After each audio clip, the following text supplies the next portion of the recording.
we have no inner brake pad. It's completely gone. It is completely gone.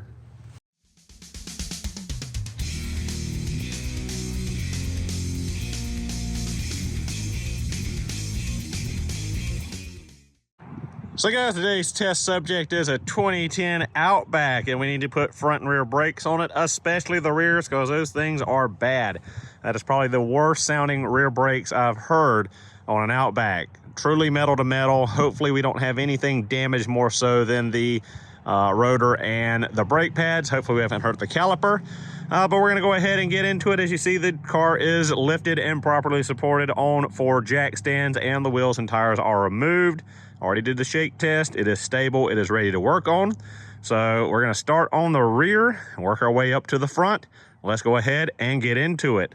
But really quickly, some of you might recognize this car. We actually put a torque converter in this Outback, I believe in 2018. So I think it was 30,000 miles ago, still going really good. I think it's got 174,000 miles on the clock now.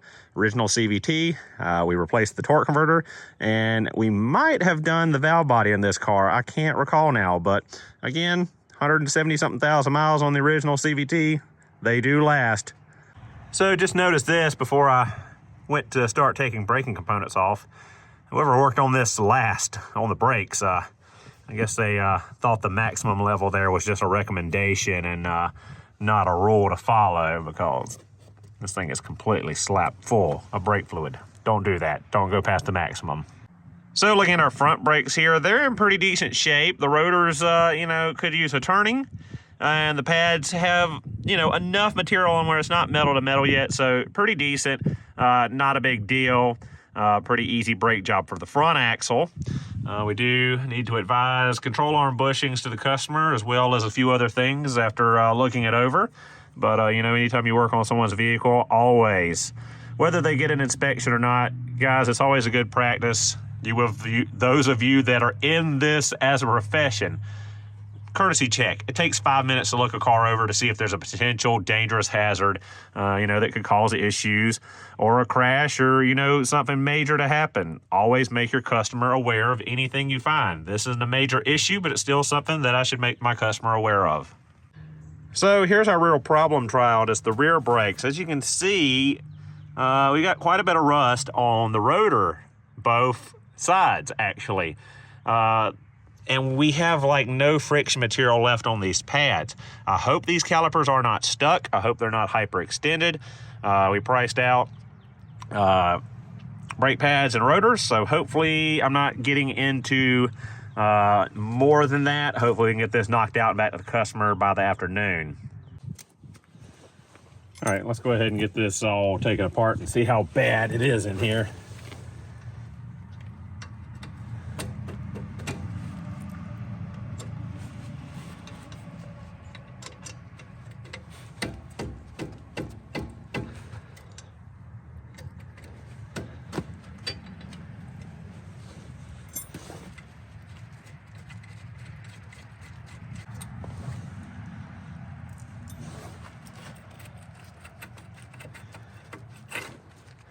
All right, luckily we are not through the caliper. Just hope it's not seized up. Let's hang that out of the way. I'll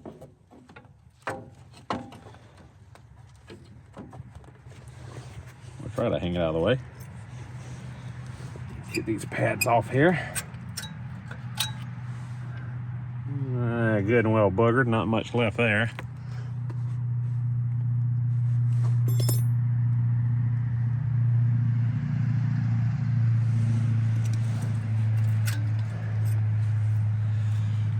Back one's not too bad. I'm gonna check these slide pins, see if we got any kind of freezing. No, they're free.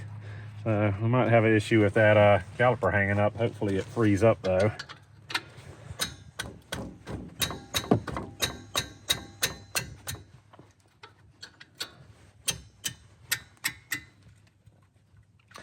Got a sneaking suspicion that the opposite side is worse. I was seeing metal flakes on the wheel spokes and on top of the brake components. That bugger sure is tight.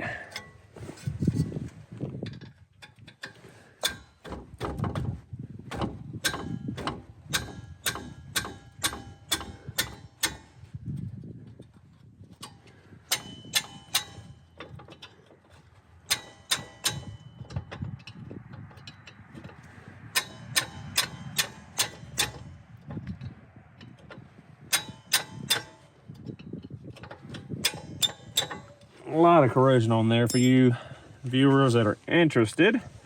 14 millimeter on both the caliper bolts and the caliper bracket bolts. So for you at home following along with this repair on your own vehicle.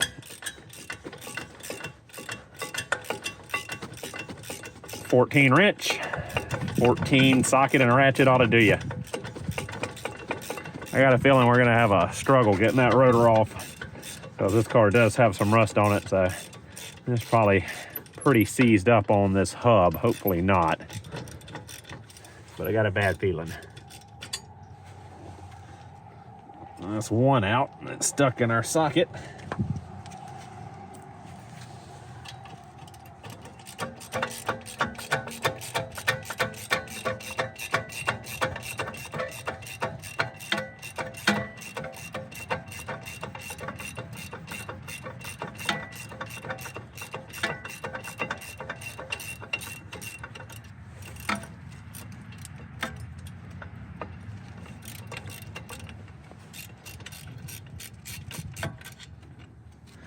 Figured I'd use hand tools today to show you guys that you don't need impacts and electric tools like I normally use to get the job done.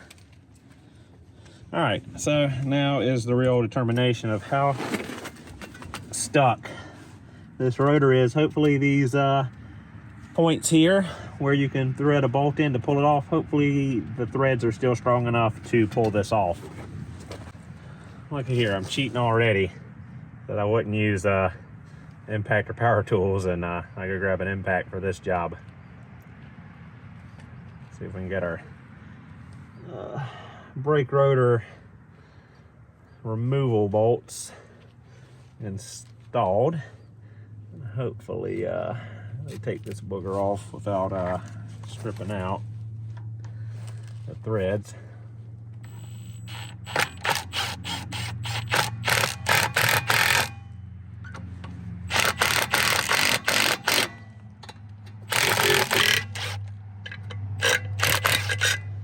And thankfully for me, they did the job. And that is pretty toasted. Parking brake shoes look to be in decent condition. We're not going to worry with those. Pretty much just going to do our stopping brakes. So.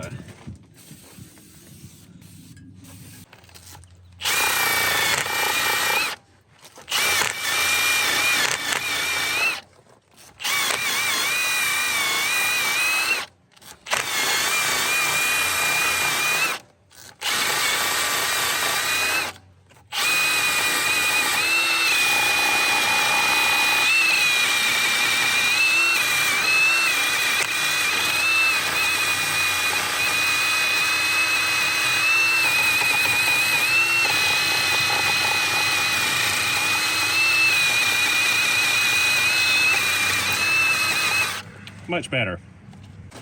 All right, got some fluid removed from the reservoir. Let's go ahead and see if we can get this rear caliper to compress, to retract.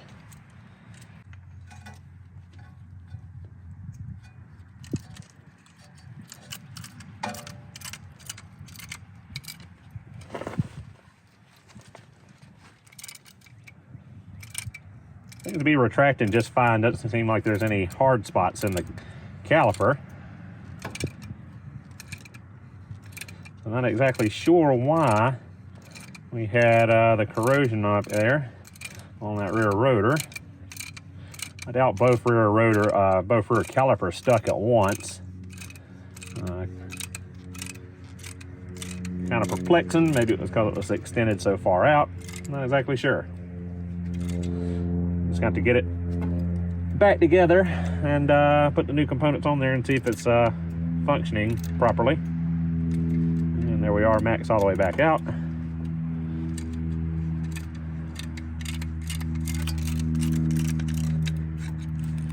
Get all this stuff out of there. Yep, caliper retracted as it should. Wasn't very tough or acted like it was seized, so shouldn't have any issues. So our nice, beautiful new rotor. Like I said, we're gonna spray off some brake parts cleaner. Wipe it down with a rag just to get that cosmoline off of there. Don't want that stuff to contaminate the new brake pads.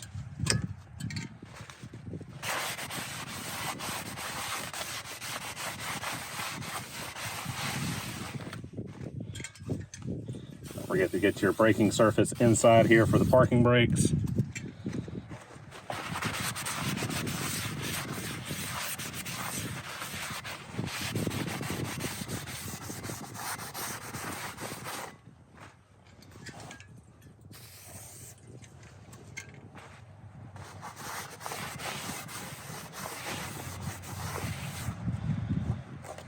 Sit that up there like so.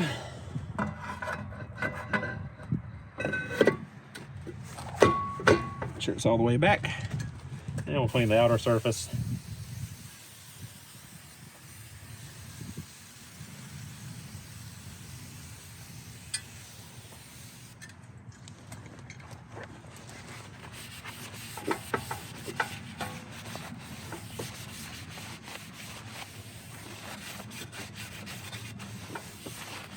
And just like so. Got a nice clean face to the rotor now. We don't have to worry about the wheel getting stuck on there. I took the wheels off, they were a little stuck with some rust. We'll take our hub buddy and clean the inside face of the wheel as well so it doesn't get stuck on this nice rotor. These are coated rotors. These are not Subaru factory parts. These are CarQuest brand from Advanced Auto Parts. It's the platinum that has the nice coated painted edge for rust protection here, and they paint this for rust protection. All right guys, so I went ahead and popped out the old shims. They just pop out, pop back in. There was some corrosion in there, so take a nice wire brush and knock all that corrosion out of that channel so it sits nice and flush. So guys, I already lubed up this slide pin. We're gonna go ahead and do this one. Just pinch the boot, grab it, pull the pin out. You wanna take a rag or some brake parts cleaner, clean all the old grease off of there and re-grease it with some brake silicone. Usually you'll find it in the parts house. Looks something like this, ultra quiet disc brake caliper lube. Just lube up that pin, slide it back in, make sure it works back and forth freely. Make sure your boot doesn't have any tears or rips in it, and you should be fine to reinstall. It's not any kind of big issue. It's a fairly straightforward, easy deal. Lube it up, slide it back in, pop the boot back on, make sure it slides in and out freely. That's really all there is to it. Make sure your boot is intact, no tears. If you got a torn boot, you want to get a new boot because if your boot's torn, especially you guys up north, water and salt and crud will get in there. It'll flush that grease out and it'll seize that pin in your caliper bracket, and then you'll be having to replace the caliper bracket and the pins. And you don't want to be doing that. So don't let a $1 boot, I say dollar boot, it's so weird. It should be like 10 cents, but I think the kit is all together. But anyway, don't let that little boot cost you a whole caliper bracket and potentially, more valuable braking components that it tears up when it hangs up. So now that that's all set, we can go ahead and reattach our caliper bracket to the spindle. Probably gonna take the wire brush and knock the corrosion out of the threads on these bolts, as they were so hard to get out.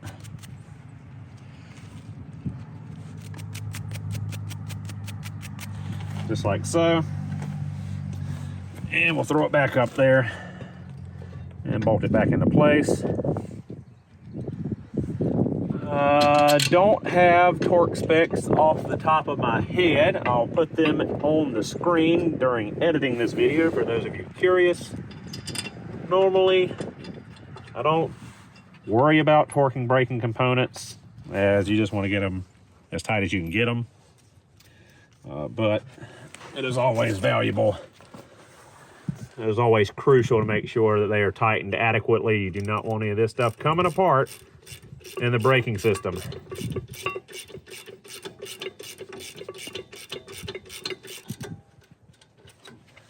Just like so. Take our wrench, give it some smacks.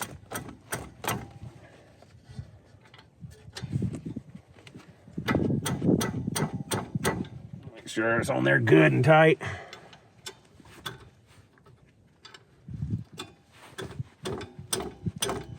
Again, you definitely don't want braking components coming loose or unbolted. And then that ought to be good there.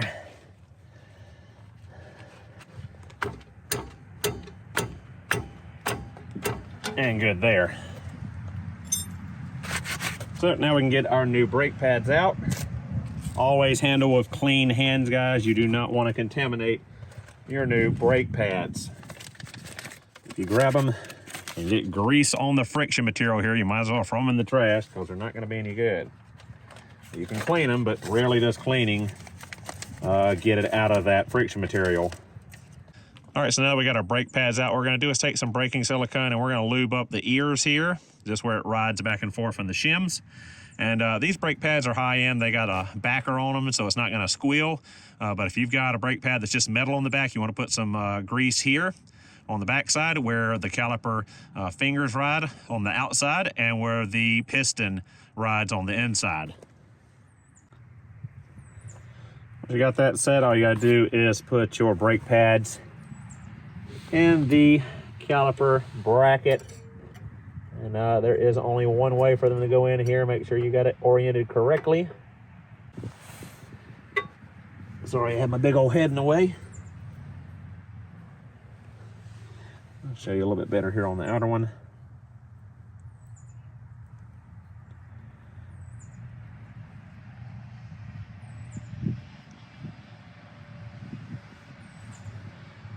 So you're gonna just lube up your ears and drop them into place. Just like so. Squeeze them down. And again, make sure the curvature of the outside of the pad matches. Make sure the friction material faces the rotor. I know some of you think that's silly for me to mention, but how many times I've seen brake pads put on backwards or facing the wrong way, I can't even count how many times I've seen it happen. So just be careful. So now that our caliper's fully retracted, we can go ahead and slide it over our brake pads, push our slide pins in slightly, get that lined up, and put our 2 bolts back in for our caliper. And snug it down as well. Again, torque spec will be on the screen. I'm just gonna tighten them down liberally.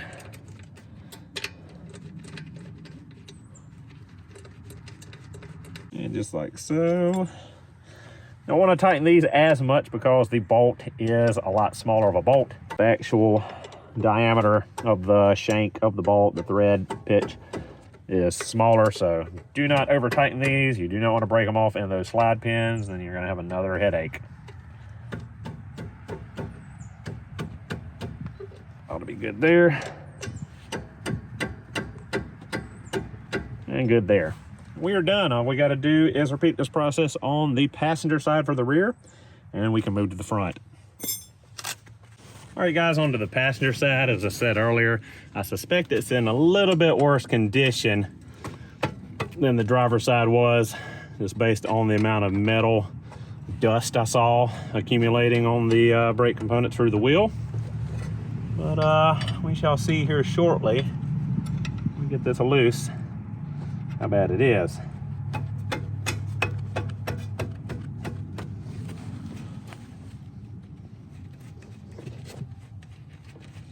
At least none of our fasteners are rusted on. This car spent some time somewhere, enough so to get some corrosion on it, but it's not like a total northern rust bucket. It's somewhere in the middle. Let's see, where's my caliper hanger?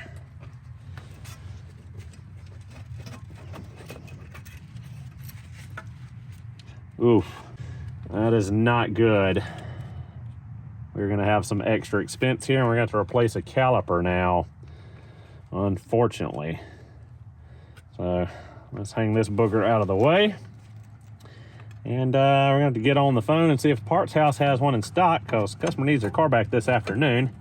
And I guess we'll go ahead and take the front off and drop the rotors off to get turned at the same time.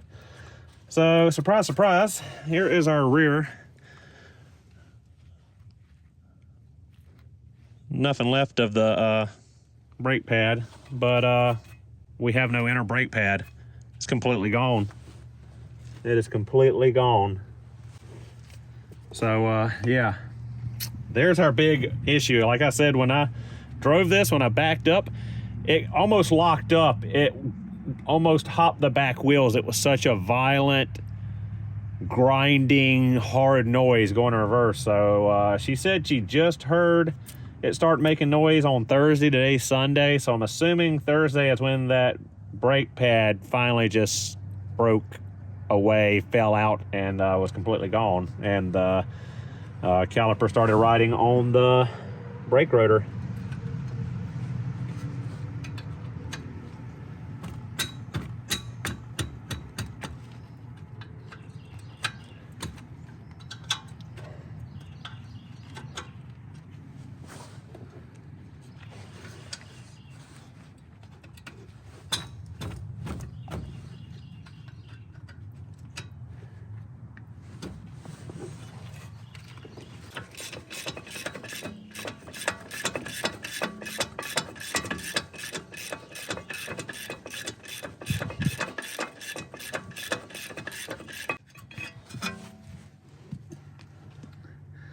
I was about to not record this side of the car. Glad I did, given we found that damage to the caliper.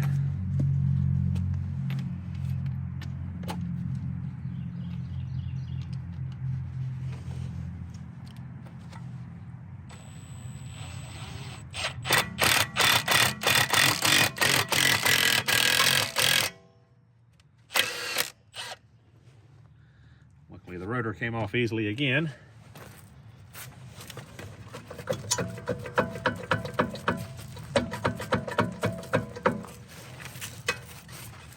There we go. Yeah, look at the back side of that rotor. That's what happens when there's no brake pad and the caliper piston just rides on the brake rotor. Super bad. Well, so we're gonna go ahead and price out a caliper.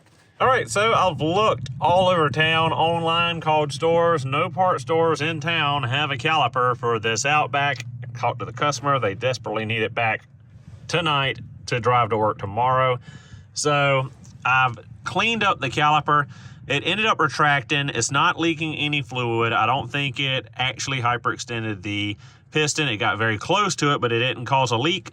I've taken and smoothed it all out, tried to get it as even across as possible. This will be a temporary fix just to have it until I can get a caliper in and replace that caliper. No, I absolutely do not advise any of you to do anything like this. Don't mess around with braking components. Always, always, always replace faulty braking components. Do not try to do any kind of patch job like this. All right, guys, so the car is all back together now. Unfortunately, my camera died halfway through filming, so I didn't get to film the front brakes nor getting it all back together.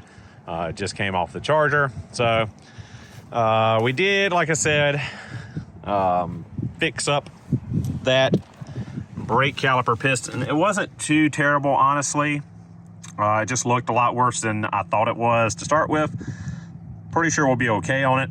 Went ahead and bled all of the brakes and just get ready to go take a test drive now and call the customer and tell them that it's ready. Guys, out on the test drive now. I'm out on a back road, a little back country road, and we're gonna bed the brakes in. Now, this is a procedure that not a lot of people do anymore. It's how I was taught when I was in tech school, and it's the way I've always done it. So basically what you do is you get up to about 45 mile an hour, come to a complete stop with about quarter pedal effort, and you do about 8 or 9 of those stops, then you go drive for a while to cool the brakes down, because you're gonna build some heat up in the brakes. And it just helps establish a good wear pattern between the brake pads and the brake rotors, and you know, will help, in theory, give you a longer life to your braking components. So running low on space before a turn, we'll just get up to 40. Come to a complete stop. Again, you don't want to slam on the brakes. You don't want to do anything majorly crazy with fresh brakes. So, like I said, half to a quarter pedal effort is just fine. And again, guys, I'm out here on a backcountry road, private road, dead-end road, so it's not like I'm doing this out on a major highway. This is not what I advise any of you to do. So, you know, if you want to go for your neighborhood, or, you know, a backcountry road somewhere that's not traveled, that's a good place to do this initial bedding in of new braking components. Like I said, get up to about 40, 45 mile an hour, and really light pedal effort, come to a complete stop. Now you will hear some roaring noise maybe in the front. This car, I forgot, we also did a wheel bearing on. We did a video on it. It was on the driver front. The passenger front is now starting to make noise, so before too long they're going to bring it back, and we're going to do a front passenger side wheel bearing hub assembly. We're also getting very close to being due for time belt water pump service. And under the light inspection I did while doing the braking components, we saw that those lower control arm bushings were bad, and I noted that the front sway bar end links are bad, and a couple little things here and there that you know, need to be taken care of. So we're getting close to the dead end now. I'll just come to another stop, turn us around, do the same thing on the way back, and we'll be ready to give this car back to the customer. All right, guys, we're back from the test drive. Everything went well, no issues, nothing unexpected. Looks like we'll be fine to temporarily drive on that caliper the way it is until they're ready to replace it, and let me know when they're ready on that. So thank you guys so much for watching. Hope you enjoyed the video, and I will see you in the next one.